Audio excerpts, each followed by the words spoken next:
You wouldn't know it to look at the sky. But something is seriously wrong with the universe. Astronomers have suspected it for some time. Now, they're pretty sure. For one thing, the universe may be billions of years too young.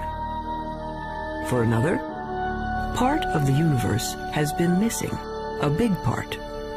Fact is, there have been several discoveries recently that threaten to topple our understanding of the universe like a house of cards. Scientists generally agree that the universe is very, very old. But now there's a theory that it may actually be younger than it looks, if you look closely enough. What in the world is going on with the universe?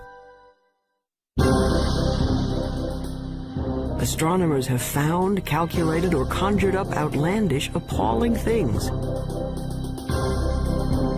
Whispers from space left over from the moment of creation. Dark stars, dwarf stars, stars that eat each other.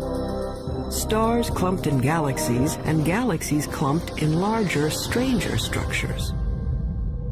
Only recently have we even begun to understand the scale of it all.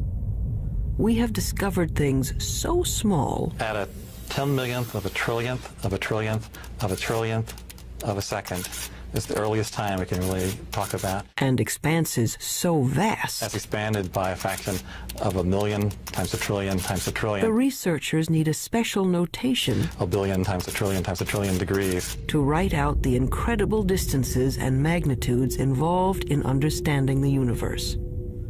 Suppose we were to begin with Peoria. Peoria is the center of the universe. Well, not exactly, but the director of the planetarium has built a scale model of the solar system in and around his Illinois city. How's it going, Dave? Morning, Sheldon. Morning. A little bit to the left. I think you missed a spot. A sunspot, There. get it? You got it. The sun in this model is 36 feet high. Mercury is closest to the sun, of course, just around the corner at the school supply store. On that scale, the Earth is 6 blocks away at the Amoco station. Earth is open 24 hours a day. And Mars is 7 blocks beyond Earth at the TV station. Mars has life, or at least television reporters. Pluto is smaller than a golf ball. It's a full 40 miles out of town.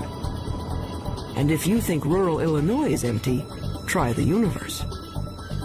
The 40 miles to Pluto, on Peoria's scale, represent 3.5 billion miles. On the same scale, the nearest star, Proxima Centauri, would be as far from Peoria as the moon. This isn't helping, is it? Okay, forget Peoria.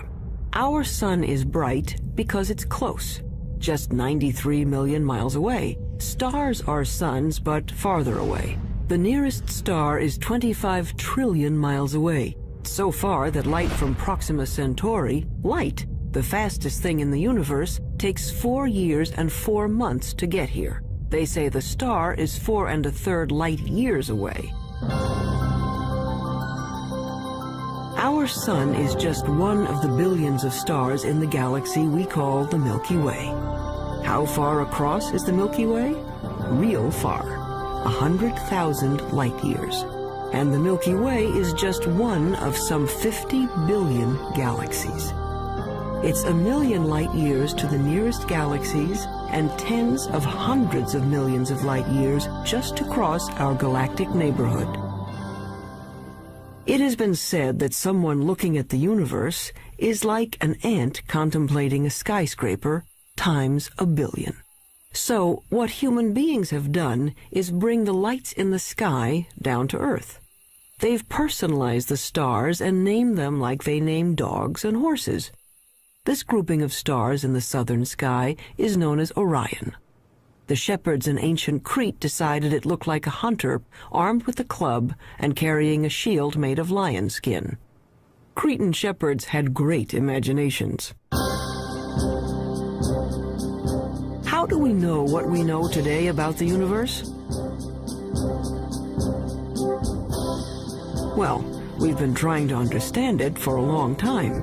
The awful majesty unveiled by night has, down the ages, stirred us to wonder and worship.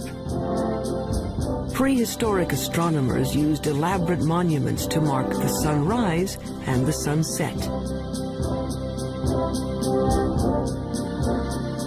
By 300 BC, Aristotle taught there were transparent globes around the Earth, on which were mounted the sun, moon, planets, and farthest out, a sphere studded with little stars. As late as the 16th century, most still believed the Earth was the center of the universe.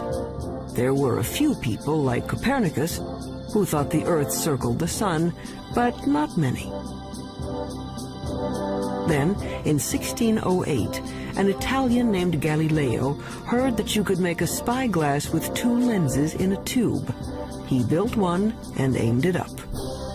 It was not until Galileo perfected the telescope around 1610 and pointed it at the Milky Way that he was able to say that the Milky Way was just millions of stars. And if you take a pair of binoculars on a clear night and look at the Milky Way, you'll just see that it's nothing but stars and clusters of stars. Galileo's telescope magnified things about as much as a pair of binoculars, but that was enough.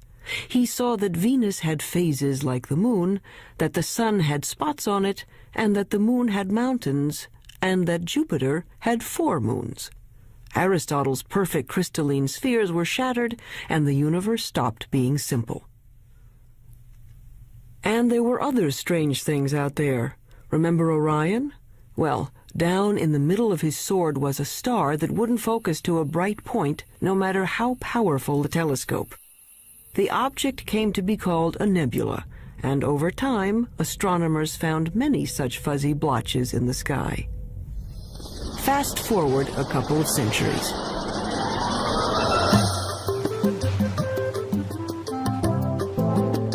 By 1924, the big astronomical telescopes had mirrors as well as lenses to concentrate the light. The one on Mount Wilson in Southern California had a collecting mirror 8 feet across. Images were captured on photographic plates in slow, careful time exposures. In the dark chill of the observatory dome, Edwin Hubble was studying a distinctive kind of star called a Cepheid variable. Astronomers use it as a distance marker because they know how bright nearby Cepheids are. They know that the dimmer the Cepheid, the farther away it is. Hubble was looking for Cepheids in his photographs when he realized he was seeing an entirely separate galaxy, Andromeda, 2 million light-years away. A lot of those fuzzy nebulas turned out to be galaxies like our own. And the light from those galaxies looked redder than anyone expected it to be. It's just like the pitch of a car engine. You know, as a car goes zooming by, you hear the engine kind of go. With light, when something's coming toward you, the spectrum gets shifted toward the blue. When it's going away, it gets shifted toward the red. It was Hubble who recognized the significance of the red shift in the light. All those galaxies must be moving away from one another at terrific speeds. The entire universe was growing. The idea of an expanding universe surprised just about everyone and made a lot of scientists uneasy, even Einstein. Researchers wanted to believe in a universe that always was and always will be, eternal. But galaxies flying away from each other meant that once, long ago, they were clumped together. It meant something started them moving. The universe had a beginning. Today, it's called the Big Bang Theory. First, the universe was a bright, hot point, smaller than an atom. In the mother of all explosions, it started expanding. Eventually, the hydrogen gas in space cooled down and began to form stars and galaxies of stars. Galaxies flying outward, surfing along on the expansion of space itself. So now we can calculate the age of the universe. It's the kind of mathematics you do on a motor trip. If your speed is 30 miles an hour and you've traveled 60 miles, you can figure you've been traveling for 2 hours. The red shift tells us the speed of stars, and the milestone Cepheid stars tell us how far they've traveled.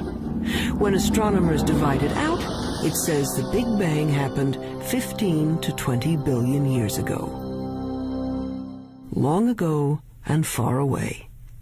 So who cares? Well, we're answering one of the most fundamental questions that human beings can pose, and that is, how old is the universe that we live in? How did it begin? And what's its evolution? Those are major questions. Those are major philosophical questions, questions that religions have touched on, philosophy has touched on, physics is touching on, mathematics is touching on. And the people who are eventually going to come up with what is going to be accepted to be the right answer will make history of a kind. They will have contributed significantly to human knowledge. That, I think, is why it's such an important set of questions. And there's been a growing sense, as the millennium approaches its end, that the right answer is on the tip of our tongues, so to speak.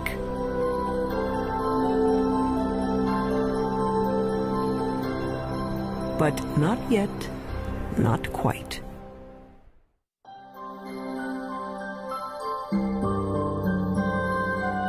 Today's stargazers usually head for the hills. Hawaii's Mauna Kea, the Chilean Andes, Arizona's Mount Hopkins. Robert Kirshner works 8,500 feet up, hunting dying stars. I really like coming to the mountain. I like getting away from all the 100 distractions that you have when you're busy, and people are coming in to see you about all kinds of things, and the makeup exam and all that kind of stuff. And to just concentrate for a couple of days only on the scientific investigation, only on what you're trying to do, it's very, very good. Light pollution has chased astronomers out of the cities to lonely vigils in remote locations. Kirshner watches for the sudden flare-up that means a star has exploded, a supernova, or its smaller cousin, a nova. The kinds of things I'm working on, these supernovae, which are events that come and go, if you don't get it this year or this month, that one is gone. You just lose the chance.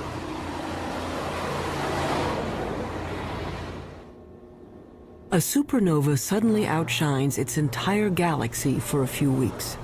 If Kirshner and his colleagues can calibrate these cosmic flashbulbs, supernovas may prove even better mileposts than Cepheids.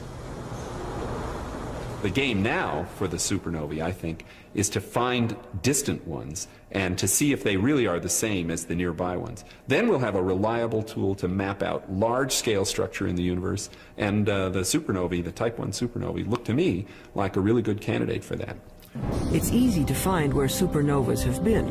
There are clouds of dust and gas in space marking places where stars have blown up. But supernovas are rare. A galaxy of 100 million stars might have one exploding star every 100 years. So Kirshner watches and waits. Well, the heroic age of observing has really passed. It used to be that you would be outside the whole night long, instead of sitting in a control room where a television brings the signal in and you're operating on a computer keyboard. 24, okay, get the CCD in the right mode. It's hard staying up all night. Good. But there's a kind of sense of adventure to it that is a little bit like being a kid and lying out in the snow and kind of figuring out the constellation. Some of that is good for you, too. Yeah, fine. Breaking in the cookies already. Oh, I can have a cookie if I want. You have 10 hours to go. Look at all those cookies. I have one every half hour. I'll need the whole.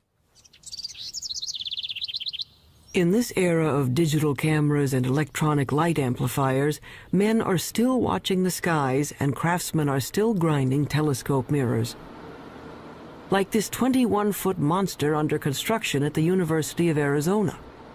But one thing hasn't changed much in 400 years. astronomers are still battling their ancient enemy, the air.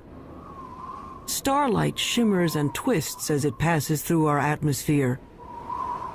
The twinkling of the stars may be a delight to poets, but astronomers are trying to get rid of it. What we can do is shine a laser into the sky. We focus on some sodium atoms, which are at about 100 kilometers above the surface of the Earth. We can make those glow with the laser and create an artificial star, which is sort of directly in line with the very faint object we want to look at. And then if we measure the blurring of the artificial star and correct that, then the faint object we really want to look at is corrected as well. And we have liftoff of the Space Shuttle Endeavour. But until that technique is perfected, astronomers have another way to take the twinkle out of the stars. All they have to do is put the telescope above that pesky atmosphere, in orbit. In 1990, NASA launched a space telescope and named it for Edwin Hubble. Unfortunately, its mirror was made wrong and its first pictures were blurred. Astronauts had to go up and fix it. Houston, let's go fix this thing. We copy. Move it out of the sun a little bit. We had a good aliveness test. Outstanding. Houston, Endeavour has a firm handshake with Mr. Hubble's telescope. We copy that, Cody, and there are miles galore down here. It could be real exciting for the astronomical community, I guess, and for the whole world to see what Hubble really can do with a good set of eyeballs. The out-of-focus pictures gave way to spectacular shots of interstellar dust clouds and the great galaxies of stars. In just one bit of the sky, a tiny patch that could be blocked by a grain of sand held at arm's length, astronomers found 2,000 galaxies. They were seeing better than they ever could before. So one way of looking at it is if there was a firefly in Tokyo, and here we are in Washington looking at it, we could tell if there was another firefly 10 feet away, we'd actually be able to distinguish them. In 1994, at the Space Telescope Science Institute in Baltimore, astronomer Wendy Friedman was using the newfound clarity of the Hubble to observe the heavens and stumbled into the cosmological controversy of the decade. Yeah, I just wanted to ask you not to break out any observations until I give you a clear. So when were these images taken? She and her team, like Edwin Hubble before them, were looking at those milestone stars. And the cosmic rays aren't nearly as apparent. For our work, we need a telescope out in space because what we're after is a certain kind of star. It's called a Cepheid. And we have to be able to detect that kind of star against the background of a galaxy. And the Earth's atmosphere smears and blurs our view, and we can't detect those stars. Friedman got the best readings yet on Cepheids in a neighboring galaxy, and a measurement of its distance. Using the redshift speedometer, she calculated a new age for the universe. Our preliminary measurements indicate that the age of the universe is somewhere in the range from 8 to 12 billion years. And that immediately brings about a conflict with other ages that have been measured. That's a problem. Her universe is younger than some stars, and the age dating of stars is very accurate. Scientists can read a star's chemical changes like a clock. When we look at a cluster of stars, hundreds or thousands, it doesn't really matter. What we have to do is go in and measure the brightness of the brightest star that's left in the cluster, that's still burning hydrogen in its core. And that star is the minute hand on the clock, because that's the star that is closest to burning out its hydrogen, closest to ending its life, and that's a direct measure of the age of the cluster. But unfortunately, the star clock has been running 6 billion years longer than Friedman's universe. But we're looking at globular star clusters, 100,000 to 1 million stars, and they're being age dated by several very reputable groups of physicists, astronomers, and they're all coming up with ages 17, 18, 19 billion years. That's a problem. We're very close to having a kind of contradiction between the ages of the stars and the age of the universe. This would be quite embarrassing, because you really shouldn't be older than your mother.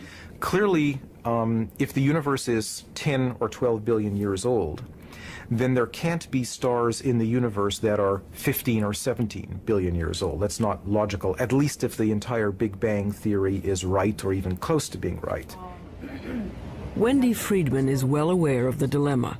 She knows that, like many other puzzles about the universe, this one will probably be around for a while.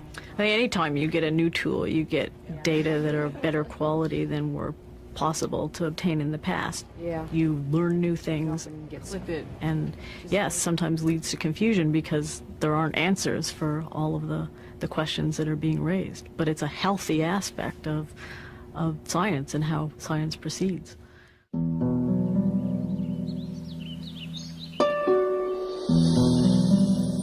There's more to the universe than meets the eye.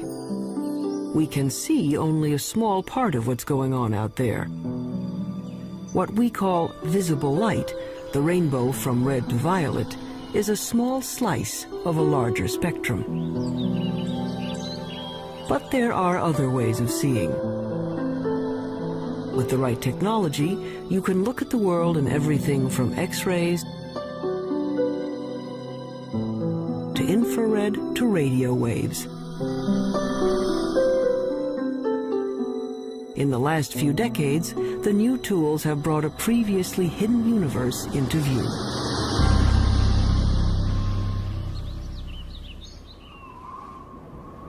Take the sun.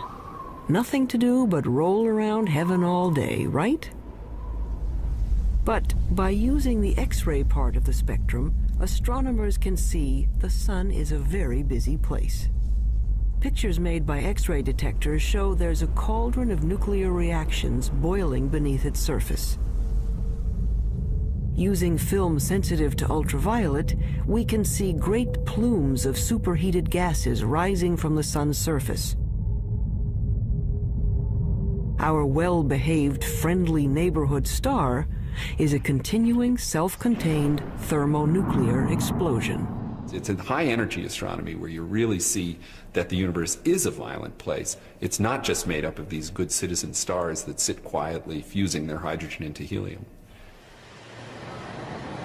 NASA is looking at the lower end of the spectrum, infrared light. Infrared is absorbed by moisture in the Earth's atmosphere. So infrared telescopes are mounted on planes to lift them above the clouds.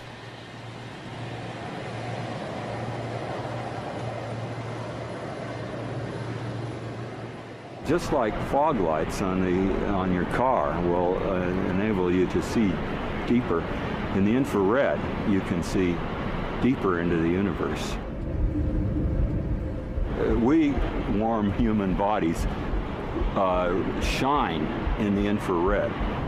Anything at my temperature in the universe is emitting planets, comets, other bodies.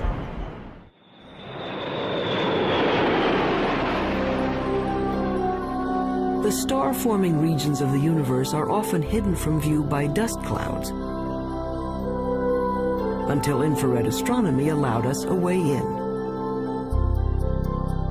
Now we can see clouds of frigid hydrogen gas condensing and starting to heat up as stars.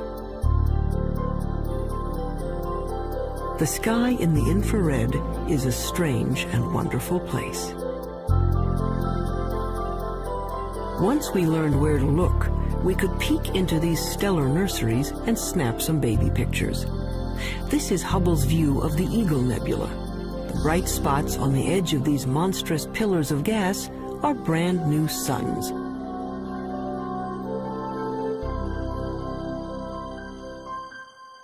But as spectacular as the pictures are, scientists owe much of their understanding of the universe to radio static, a whisper from the sky. If you're listening to the universe with a radio telescope, it would mainly be a hissing sound. It sounds like steam escaping from a radiator. They heard it first by accident. In 1965, researchers at Bell Telephone Laboratories had built a powerful listening station to hear signals from the first of America's communication satellites. But they were distracted by an ultra-low frequency hiss from everywhere in the sky. What they were picking up was energy from the bright flash that started the universe, an echo of the Big Bang itself. Radio astronomy was the second big window we opened on the universe. The first big window was Galileo going and putting a telescope to his eyes and seeing what he could see with his own eyes, and then with film eventually. The next big step was radio astronomy. It's a great step forward in terms of discovering new things and understanding new things. The discovery of the cosmic background radiation was a fatal blow to those who wanted to believe in an eternal universe. The Big Bang proponents had won. But the cosmic background radiation seemed to be smooth and even, coming from everywhere in the sky. Just what you'd expect from a universe that began from a single point. But then, why weren't the stars spread evenly through space? Galaxies should be moving steadily outward as the universe expands. Each should be moving away from all others like raisins in a rising loaf of bread. Astronomers had thought that the universe was sort of expanding uniformly and the galaxies were just going along, and that the only motion we should see is the Earth going around the Sun and the Sun going around the galaxy. But in fact what we saw was that the largest motion of all was the galaxy itself moving.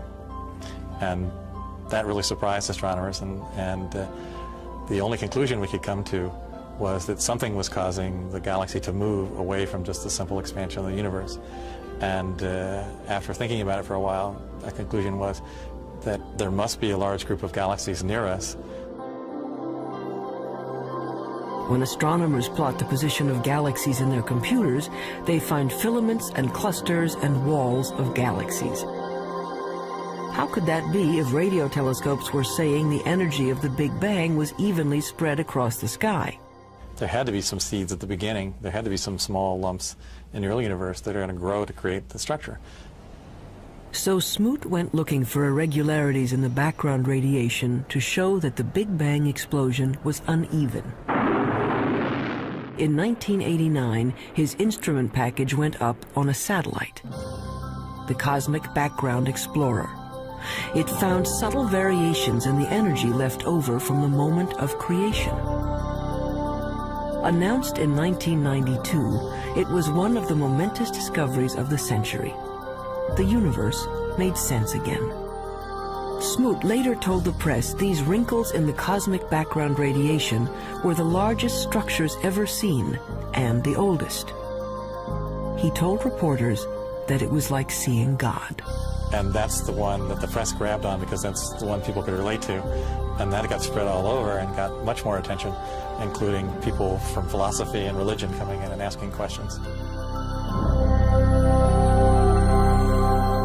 But if researchers could finally explain why there are stars and galaxies and collections of galaxies, that didn't solve their other major problem.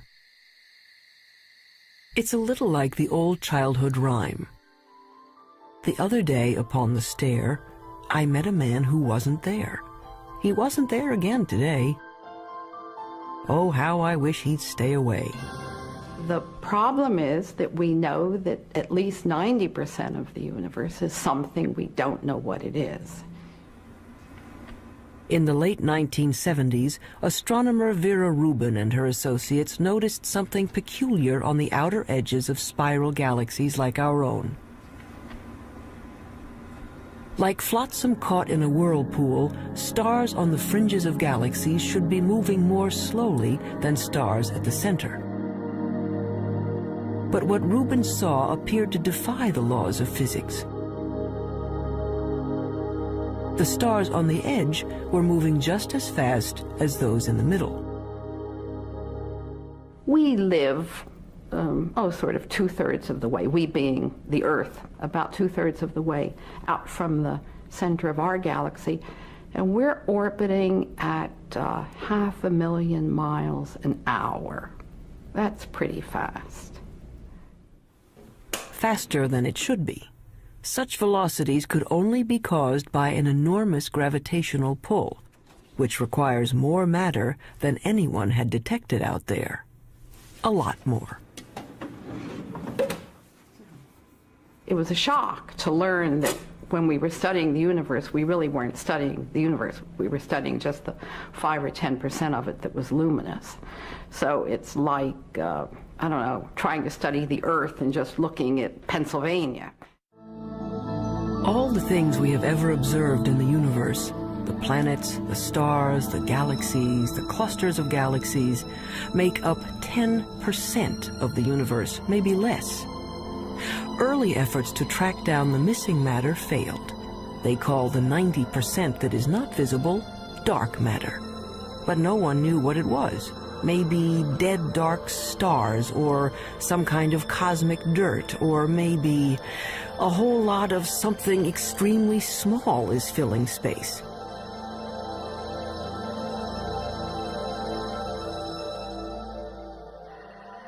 Subatomic particles called neutrinos might make up part of the missing mass, but not enough.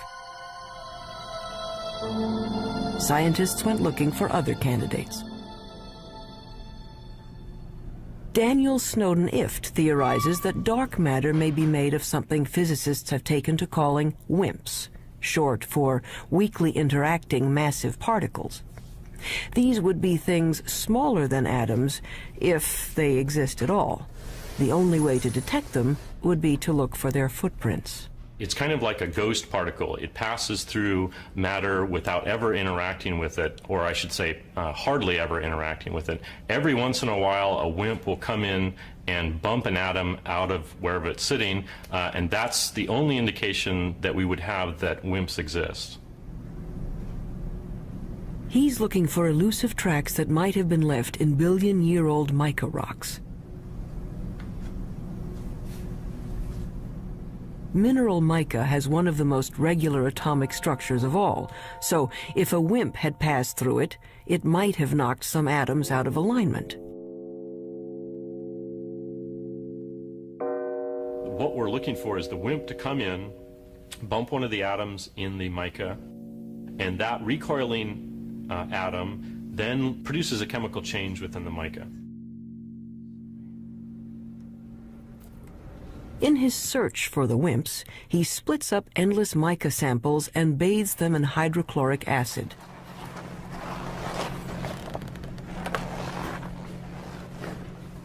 It's a little bit like developing a photograph. The etched mica goes under a supermicroscope, which magnifies it 50 million times. Mica may be the perfect place for clues to the missing mass. Unfortunately, to date, Daniel Snowden Ift hasn't found any WIMPs. Researchers stunned a 1996 meeting of astronomers when they announced they had found the dark matter, or at least some of it. They had picked up ripples in starlight caused by dwarf stars too dim to be seen directly. A halo of these objects surrounding galaxies would account for the missing part of the universe. To bug the physicists looking for WIMPs, the astronomers call these tiny dense stars machos, massive compact halo objects. The research to confirm the mysterious source of gravity goes on. I would like to think that in 10 years we know what the dark matter is, but I wouldn't bet very much money on it. But advances usually come in very surprising ways.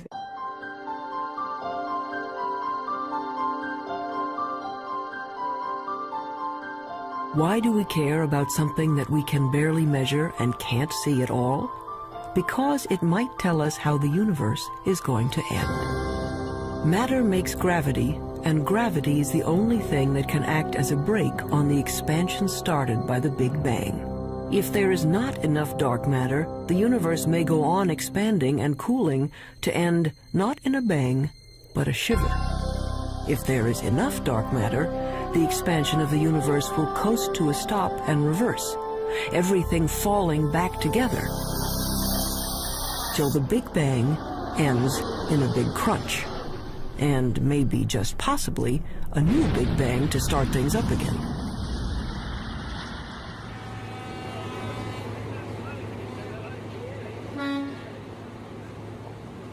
Albert Einstein, among other things, revolutionized the way we think about good old gravity. Astronomers generally only talk about one force, and that's gravity.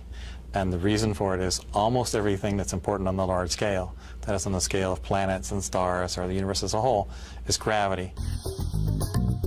From Einstein, we know that the gravity that pulled Newton's apple down from the tree isn't a kind of magnetism.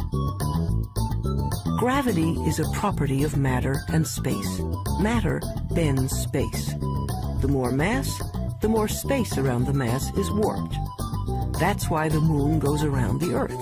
It's trapped in a dimple in space, a gravity pit created by the mass of the Earth. When enough matter collects, gravity is strong enough to squish hydrogen atoms into helium atoms. This fusion releases enough energy to turn on a star.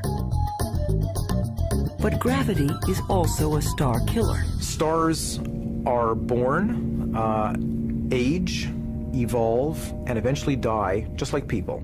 They have a regular life cycle.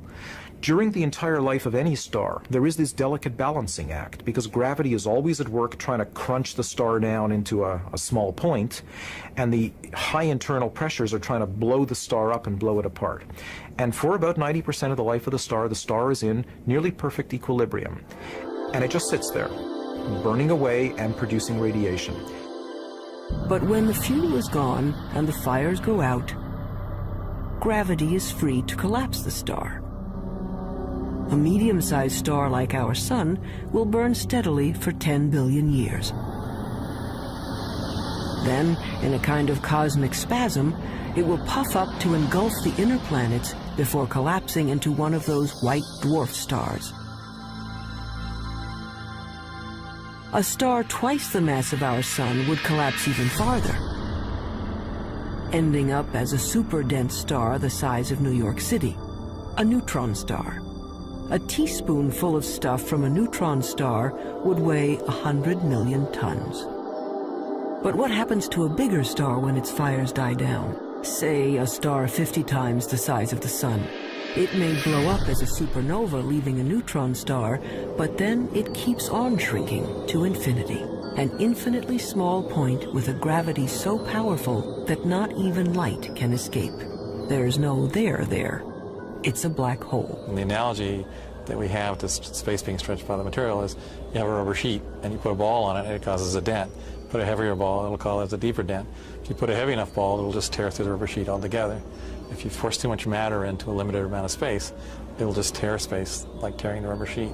You can be forgiven for thinking a black hole is some sort of weird science trick. An infinitely small, invisible star defies common sense. It's what happens when you use mathematics as your lens on the universe. But out here on the high desert of New Mexico, they've found that black holes do exist outside of equations. 27 giant radio dish antennas, each 80 feet wide, are positioned over 13 miles to form a single huge radio telescope. They call this very large array of antennas the VLA, which stands for the Very Large Array of Antennas. James Moran is one of the world's foremost radio astronomers. The VLA has had a tremendous impact over the last 15 years. It's very important because it has tremendous versatility. This technique of radio interferometers was developed after World War II, but this is the first really big array. Dust obscures light rays, but this instrument can penetrate that dust because radio waves go right through the dust, and we can see down to the core of things that can't be seen in optical astronomy, for example. It turns out that a black hole can create radio signals as it sucks in matter.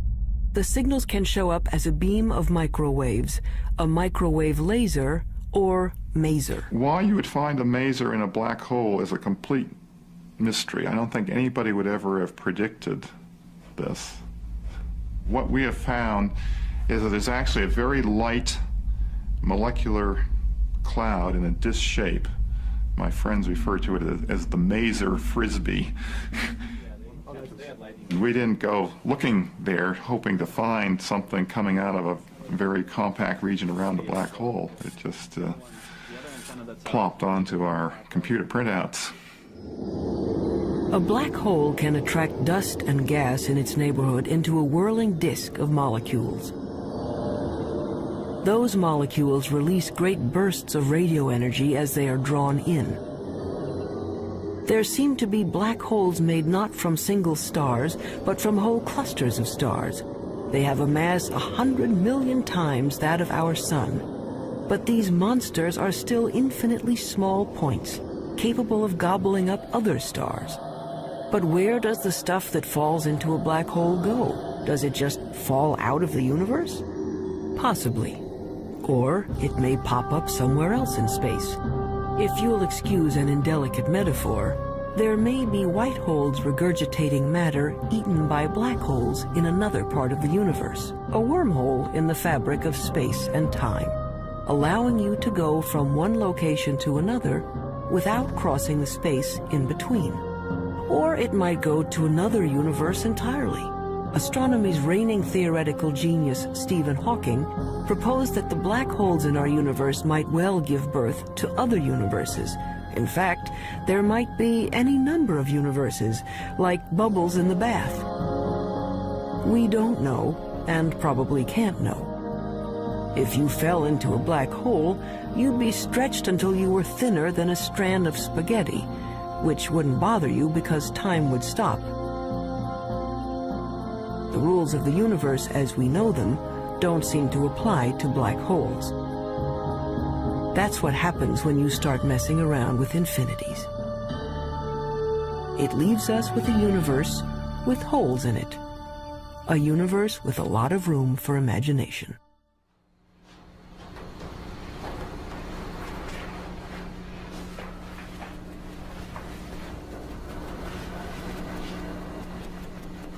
On the sound stages of Paramount Pictures, a spin-off of one of the most durable shows in television history, Star Trek Voyager. Very quiet on the stage. Anyone not ready? Roll, please. Action! I want a full systems report. And Mr. Kim, Mr. Tuvok, I want every iota of information that was recorded regarding this phenomenon. Let's see what you have, Mr. Kim. There. It's registering only on subspace bands. We don't even have it on long-range sensors yet.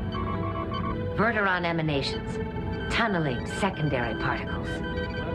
It certainly looks like a wormhole. But is it stable enough for us to enter? And if it is, where does it lead? There is, of course, a 75% chance a wormhole will not lead to the Alpha Quadrant. Great. Thank you, Jennifer's mark. That'll be Jennifer's mark. Yes, I gave that to our change. Thank you. Great. Real-world astronomers have confirmed now there are planets circling other suns. The problem is, we can't get to these other worlds in any reasonable amount of time. 20th century physics says nothing can go faster than the speed of light. You want black wrap that? Sure, go ahead. But that would be much too slow for a 24th century operation like Star Trek. The dramatic need of a television series called Star Trek is that we need to travel to a different planet every week. So Gene Roddenberry said, well, okay, we're going to have something that he called warp drive, which somehow warped space and let us travel through subspace. How does this work? We don't know. But nevertheless, we see it work every week, and hopefully the audience buys it. A lot of scientists love this show and have even written books showing how Star Trek physics might work. Sick, anyone? Felix, what happened to you? It's... After all, it wouldn't be science fiction if it didn't have science in it. Star Trek science advisor Michael Okuda. Our core fan audience is tremendously scientifically knowledgeable, and when we violate the laws of physics or the laws of physics according to Star Trek, they let us know, so they keep us honest. In the third season of the show, once we had a phaser come out of a photon torpedo port, something that I, to this day, don't know the difference between. And we got over 100 letters the next day.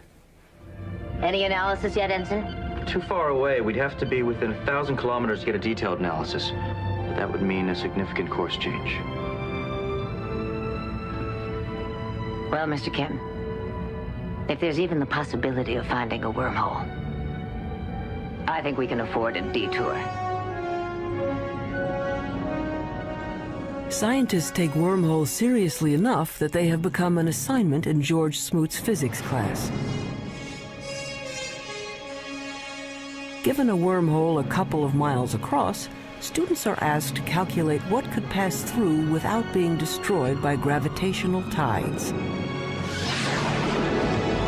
The smallest piece of electronic that wouldn't be torn apart in terms of going through this. And the answer was, it's something that's smaller than a chip, but it's roughly the size of a chip. And so, you know, in science fiction shows, they just show small wormholes that you go into, but in reality, the wormhole would have to be quite huge. But theoretically, at least, you could go someplace else in space or time. As far as physics goes, a wormhole is a loophole in the laws of the universe.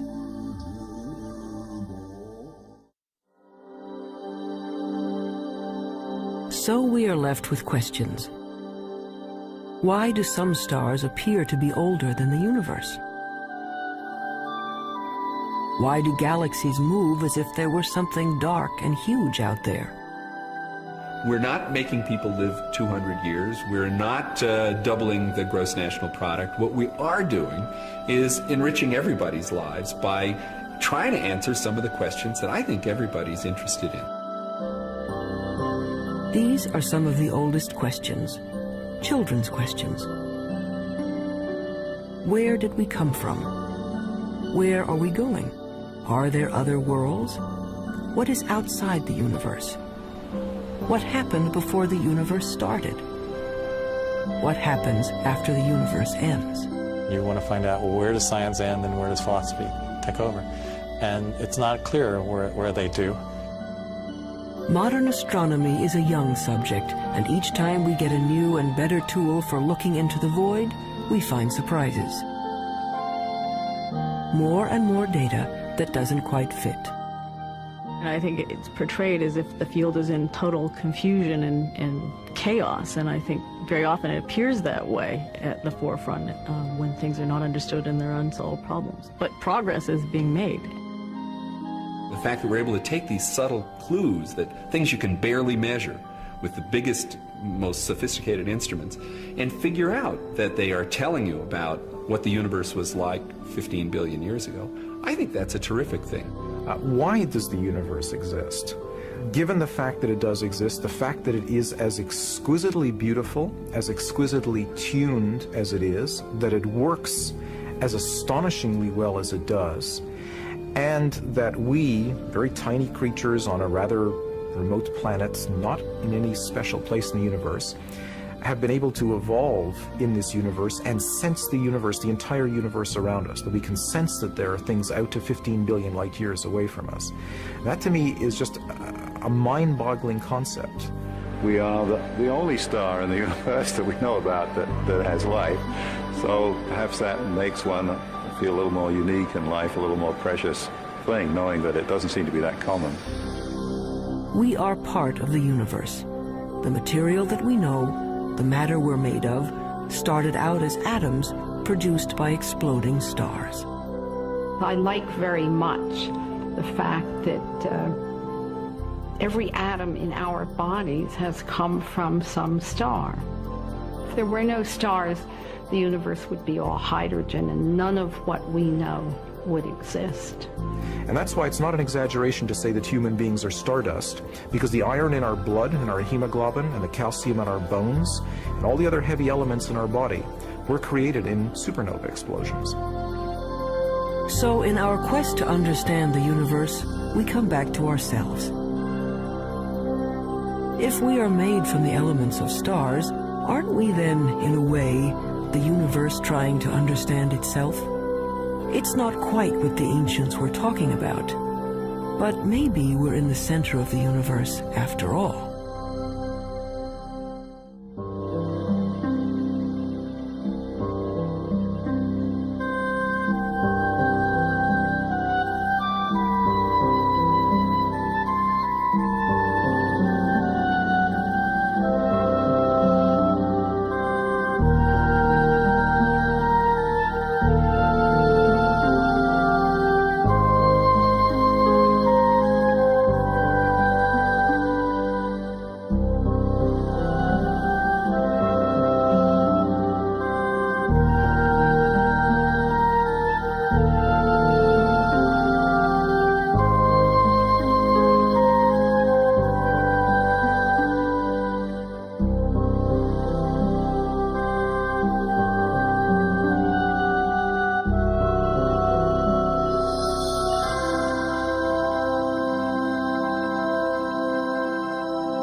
if you look closely enough. What in the world is going on with the universe?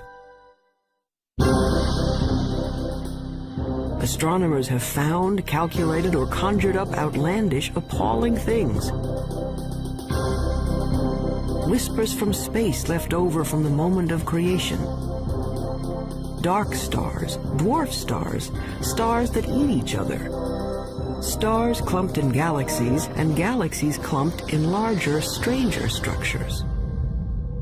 Only recently have we even begun to understand the scale of it all.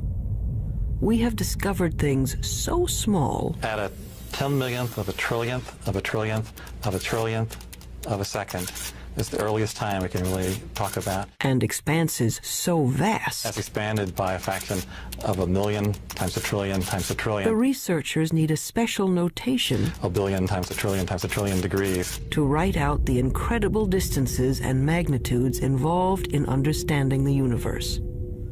Suppose we were to begin with Peoria. Peoria is the center of the universe. Well, not exactly, but the director of the planetarium has built a scale model of the solar system in and around his Illinois city. How's it going, Dave? Morning, Phil. Morning. A little bit to the left. I think you missed a spot. A sun takes 4 years and 4 months to get here. They say the star is 4 1/3 light years away. Our sun is just one of the billions of stars in the galaxy we call the Milky Way. How far across is the Milky Way? Real far, 100,000 light years. And the Milky Way is just one of some 50 billion galaxies. It's 1 million light years to the nearest galaxies and tens of hundreds of millions of light years just to cross our galactic neighborhood. It has been said that someone looking at the universe is like an ant contemplating a skyscraper times 1 billion. So what human beings have done is bring the lights in the sky down to Earth. They've personalized the stars and named them like they name dogs and horses. This grouping of stars in the southern sky is known as Orion. The shepherds in ancient Crete decided it looked like a hunter armed with a club and carrying a shield made of lion skin. Cretan shepherds had great imaginations. How do we know what we know today about the universe? Well, we've been trying to understand it for a long time. The awful majesty unveiled by night has, down the ages,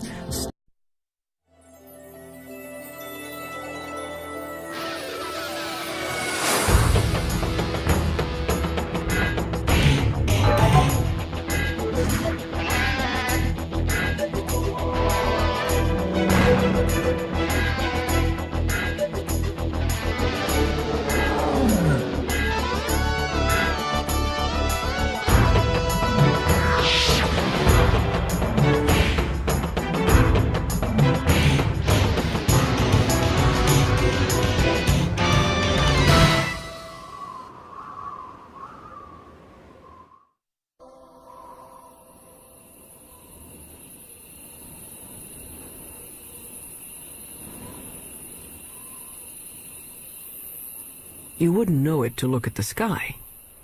But something is seriously wrong with the universe. Astronomers have suspected it for some time. Now, they're pretty sure. For one thing, the universe may be billions of years too young. For another, part of the universe has been missing, a big part.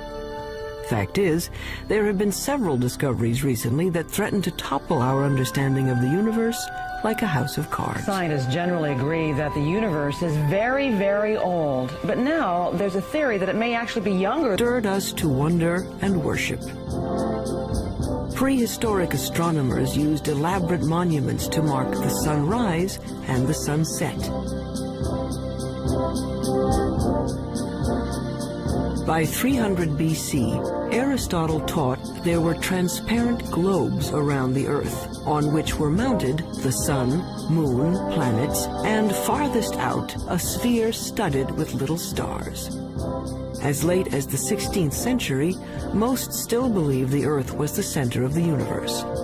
There were a few people, like Copernicus, who thought the Earth circled the sun, but not many. Then, in 1608, an Italian named Galileo heard that you could make a spyglass with two lenses in a tube. He built one and aimed it up. It was not until Galileo perfected the telescope around 1610 and pointed it at the Milky Way that he was able to say that the Milky Way was just millions of stars. And if you take a pair of binoculars on a clear night and look at the Milky Way, you'll just see that it's nothing but stars and clusters of stars. Galileo's telescope magnified things about as much as a pair of binoculars, but that was enough. He saw that Venus had phases like the moon, that the sun had spots on it, and that the moon had spot. Get it? You got it. The sun in this model is 36 feet high. Mercury is closest to the sun, of course, just around the corner at the school supply store. On that scale, the Earth is 6 blocks away at the Amoco station. Earth is open 24 hours a day. And Mars is 7 blocks beyond Earth at the TV station. Mars has life, or at least television reporters. Pluto is smaller than a golf ball. It's a full 40 miles out of town. And if you think rural Illinois is empty, try the universe. The 40 miles to Pluto, on Peoria's scale, represent 3.5 billion miles. On the same scale, the nearest star, Proxima Centauri, would be as far from Peoria as the moon. This isn't helping, is it? Okay, forget Peoria. Our sun is bright because it's close, just 93 million miles away. Stars are suns, but farther away. The nearest star is 25 trillion miles away, so far that light from Proxima Centauri, light, the fastest thing in the universe,